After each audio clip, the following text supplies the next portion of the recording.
Bonjour à tous. Pour faire suite à la vidéo d'introduction aux matières plastiques, qui fait elle-même suite à la vidéo sur les polymères, on attaque avec cet épisode une série de vidéos dont l'objectif est de vous présenter, succinctement, les différents plastiques utilisés dans l'industrie, qui sont nombreux, ainsi que leurs propriétés générales et les applications dans lesquelles on va les retrouver tout autour de nous, afin de mieux connaître ces matériaux mal aimés qui font beaucoup de bruit dans les médias, à juste titre.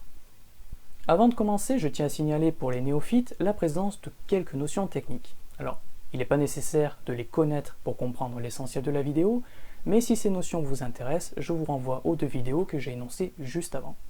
Pour en revenir à l'épisode d'aujourd'hui, c'est écrit dans le titre, on commence notre série par la famille de plastique la plus produite au monde, les polyoléfines. Pour la définition, le terme oléfine est l'ancienne désignation chimique de ce qu'on appelle aujourd'hui les alcènes, qui est l'appellation donnée aux hydrocarbures insaturés, c'est-à-dire à des molécules composées uniquement de carbone et d'hydrogène, contenant au moins une double liaison carbone-carbone. Et c'est cette double liaison qui permet la polymérisation en polyoléfines. Les principales polyoléfines industrielles, qui représentent à elles seules la moitié de la consommation mondiale de plastique, sont au nombre de 4. La première d'entre elles, on en a déjà parlé puisqu'il nous a servi d'exemple plusieurs fois, c'est le polyéthylène. Le polyéthylène, noté PE, est chimiquement le plus simple de tous les polymères. Son motif compte 2 carbones, 4 hydrogènes, et c'est tout. Ce qui est intéressant, c'est que polyéthylène est une appellation générale, car il existe en fait des polyéthylènes. La différence ne se fait pas par la composition chimique, qui reste la même, mais sur l'arrangement des chaînes dans le matériau. Les propriétés communes aux différentes formes de polyéthylène sont une excellente inertie chimique, grâce à leur composition semblable à la paraffine, qui n'offre aucune accroche. Ils ne se solubilisent ou ne réagissent qu'avec très peu de composés, et ils sont anti-adhérents et quasiment impossibles à coller. C'est même écrit sur les emballages de Superglue. On peut aussi noter que de façon générale, le polyéthylène n'est pas très coûteux, qu'il résiste très bien à la fissuration et à la déchirure, que c'est un excellent isolant électrique, mais qu'il est très inflammable, ne tient pas aux UV et accumule beaucoup d'électricité statique. L'histoire du polyéthylène commence en 1933 en Angleterre. En mettant de l'éthylène sous haute pression à haute température, 2 ingénieurs de l'Imperial Chemical Industries obtiennent un polymère hautement ramifié que l'on nommera par la suite le polyéthylène basse densité, ou PEBD. Qui dit ramification dit encombrement stérique. Ces chaînes ramifiées se gênent mutuellement et limitent la cristallisation. Il en résulte un matériau translucide moins dense que l'eau, peu rigide et peu résistant, et qui peut être utilisé sur une large gamme de températures, surtout à froid. Je tiens à préciser que ces valeurs sont des ordres de grandeur. Les propriétés des matières plastiques varient beaucoup en fonction de la mise en œuvre, des additifs incorporés et de la mise en forme. Si vous prenez 2 fiches techniques de 2 fabricants différents pour le même plastique, vous n'aurez pas systématiquement les mêmes valeurs.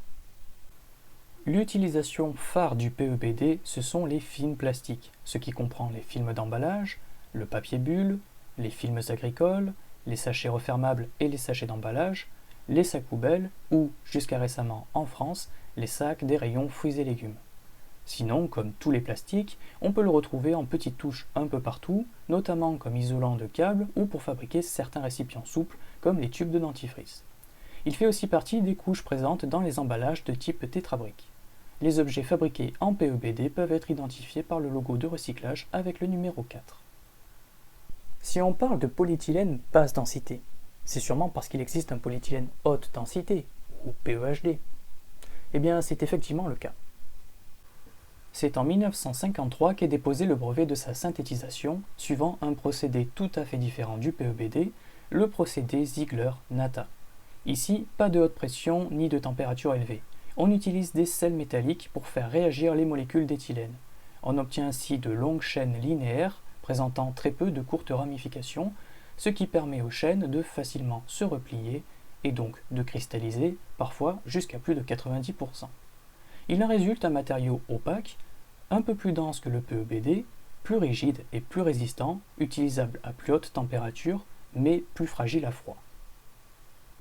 Le PEHD, grâce à sa rigidité supérieure, sert massivement à la fabrication de corps creux comme les bouteilles de produits ménagers, les flacons de produits cosmétiques, les bouteilles de lait ou les réservoirs à carburant, puisqu'il est inerte chimiquement. On peut aussi le retrouver pour des contenants plus imposants comme des fosses septiques ou pour des applications diverses comme les bouchons de bouteilles et les tuyaux d'évacuation. Les objets fabriqués en PEHD peuvent être identifiés par le logo de recyclage avec le numéro 2. Vous pouvez le retrouver chez vous en regardant sous une bouteille opaque de lessive ou de produits d'entretien. À l'intermédiaire entre les deux, on a le polyéthylène moyenne densité ou PEMD qui est obtenu par une autre voie chimique, la catalyse Phillips. Le résultat de la réaction est un polyéthylène un peu plus ramifié que le PEHD, avec des propriétés intermédiaires entre celles du PEHD et du PEBD. Il sert essentiellement pour les flexibles de gaz, mais est aussi utilisé pour les mêmes applications que les deux autres. Il est identifié avec le même code que le PEHD.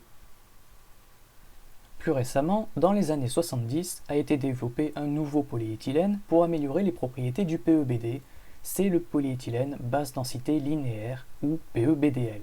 Obtenu lui aussi suivant le procédé Ziegler-Natta, il est le fruit de la polymérisation d'éthylène avec quelques pourcents d'un autre monomère, typiquement du butène, de l'hexène ou du méthylpentène. On obtient des chaînes encore plus ramifiées que celles du PEMD. Ces petites ramifications génèrent à la fois de l'encombrement stérique, d'où une cristallinité et une densité ABC, et une accroche entre les chaînes, d'où une légère hausse des propriétés mécaniques par rapport au PEBD, qui s'est fait remplacer pour la fabrication de films plus résistants, comme les films étirables qu'on utilise pour recouvrir les plats, ou le fardelage des packs de lait.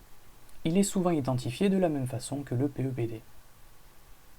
Enfin, il existe un dernier type de polyéthylène qui sera notre premier polymère technique, c'est le polyéthylène à ultra haut poids moléculaire, abrégé UHMWPE, qu'on peut aussi nommer HPPE pour polyéthylène à haute performance, c'est plus simple.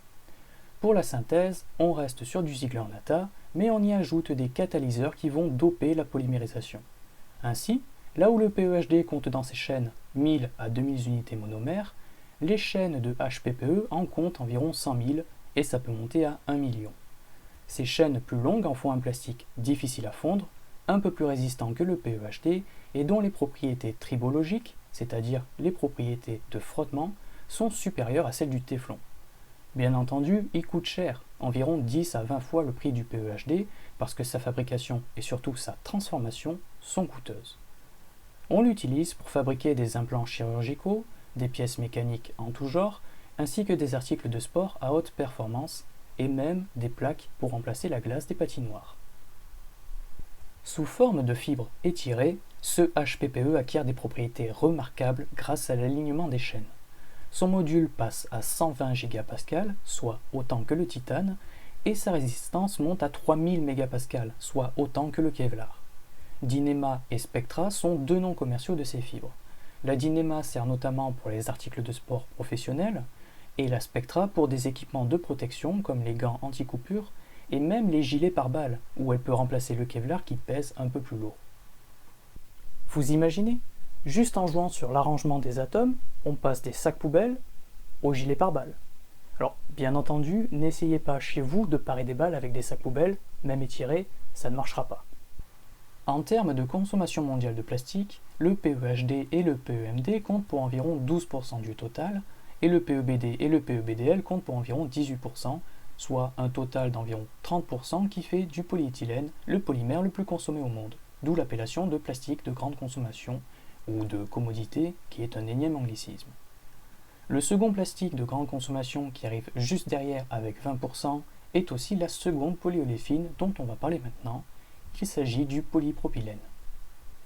Mis au point en 1954, le polypropylène, ou PP, parfois abrégé en polypro, est obtenu de la même façon que le PEHD, sauf que le gaz utilisé est du propylène, où un hydrogène est remplacé par un groupe méthyle.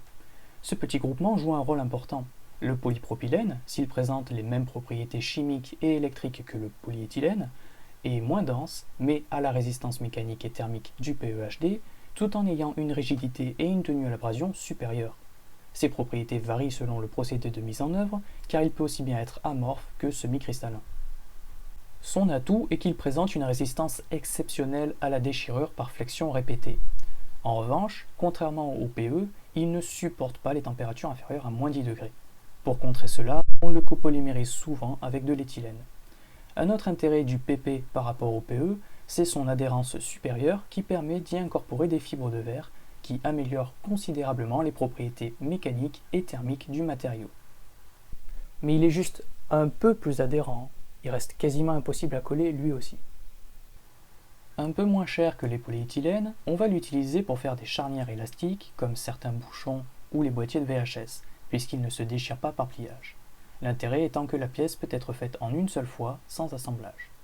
Il sert sinon pour de nombreuses applications comme les Tupperware, les gobelets en plastique, les pièces d'habitacle automobile, les bouchons de stylo, les pochettes plastiques ou les contenants stérilisables pour les laboratoires qui profitent de sa bonne tenue en température combinée à un moindre coût. Les pare-chocs automobiles sont une des utilisations phares des composites de polypropylène chargés de fibres de verre courtes. Ce plastique est identifié par le logo de recyclage avec le numéro 5. La troisième polyolefine industrielle, vous avez un peu moins de chance d'en avoir déjà entendu parler que les deux précédentes, c'est le polyméthylpentène, ou PMP. Lui aussi obtenu par voie chimique, il est à la fois la polyolefine la moins dense, la plus rigide et celle avec la meilleure tenue en température qui s'approche des 200 degrés. Ces propriétés justifient un prix un peu supérieur aux autres polyolefines. Étant lui aussi inerte chimiquement, le PMP remplace le verre, qui lui est fragile, en chimie ou dans le milieu hospitalier. Étant transparent malgré sa cristallinité, on le retrouve pour la fabrication de certaines pièces optiques pour les domaines terahertz et infrarouge. Étant très peu dense, il est très perméable au gaz, ce qui explique son utilisation pour faire des membranes séparatrices qui servent à purifier les gaz pour l'industrie. N'étant pas autant produit que ses deux confrères, il n'a pas d'identifiant propre et est donc estampillé du logo de recyclage avec le numéro 7 pour Autre. La dernière polyoléfine qui nous intéresse et sur laquelle on va conclure cette vidéo, c'est le polyisobutylène ou polyisobutène noté PIB. Cet élastomère est obtenu par polymérisation cationique à très basse température car la réaction est extrêmement rapide et totalement incontrôlable à l'ambiance. On y ajoute systématiquement moins de 2% d'isoprène afin d'incorporer des doubles liaisons dans les chaînes de PIB. Elles permettent de vulcaniser l'élastomère qui, sans ça, serait inutilisable. Le produit obtenu est plus souvent nommé caoutchouc butyle que polyisobutylène. Pour l'anecdote, sachez que ce matériau a joué un rôle important dans l'histoire. Si le PIB a été synthétisé pour la première fois en 1931 en Allemagne, c'est aux États-Unis qu'on l'utilise pour créer le caoutchouc butyle en 1937, juste avant la guerre. À cette époque, c'est le caoutchouc naturel, celui issu du latex, qui est le caoutchouc le plus utilisé dans le monde et qui sert notamment, dans un contexte de guerre, pour les pneumatiques des véhicules terrestres et des avions, entre autres. Le problème, c'est qu'alors la majeure partie de la production mondiale de latex vient de Malaisie britannique, qui est envahie par le Japon en décembre 1941 et qui le restera jusqu'à la fin de la guerre. Forcément, les exportations vers les Alliés sont coupées, ce qui n'est pas pour les avantager, puisque ce matériau précieux qu'est le caoutchouc est difficilement remplaçable. Mais ils ont su réagir rapidement et ont fait le choix d'utiliser à la place le tout nouveau caoutchouc butyle, et il semble que ça ait plutôt bien marché vu le dénouement de la guerre. Alors, il n'a bien entendu pas suffi à lui seul à la remporter, mais son rôle n'est pas négligeable. La propriété notable du caoutchouc butyle est son imperméabilité au gaz. Contrairement aux autres élastomères, il ne laisse pas s'échapper les gaz sous pression, d'où son utilisation pour faire des ballons de basket et des chambres à air, ou des revêtements intérieurs pour les pneus tubeless. On l'utilise aussi pour certaines conduites de gaz souple, pour améliorer le rendement des moteurs diesel, comme liant pour le C4 ou encore pour faire des chewing-gums. Étant un élastomère réticulé, il n'a pas d'identifiant puisqu'il n'est pas recyclable. Même si ses utilisations sont très variées, il ne présente pas un tonnage notable dans la production mondiale, tout comme le PMP, qui sont clairement mineurs par rapport au PE et au PP. C'est donc tout pour cette présentation des polyoléfines. Alors, il en existe quelques autres, mais elles sont vraiment réservées à des applications de niche pas très intéressantes, il n'y a pas grand chose à en dire.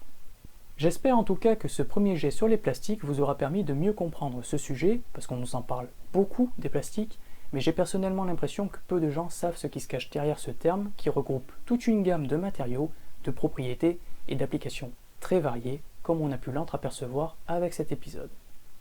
J'espère aussi, d'un point de vue plus technique, que vous comprenez mieux l'influence qu'a la structure de la matière sur les propriétés, comme on a pu notamment le voir avec le polyéthylène, qui reste un des meilleurs exemples de relation structure-propriété. C'est un point sur lequel je reviendrai souvent parce que c'est le cœur de l'ingénierie des matériaux. Sur ce, je vous remercie d'avoir regardé cet épisode et je vous dis à la prochaine.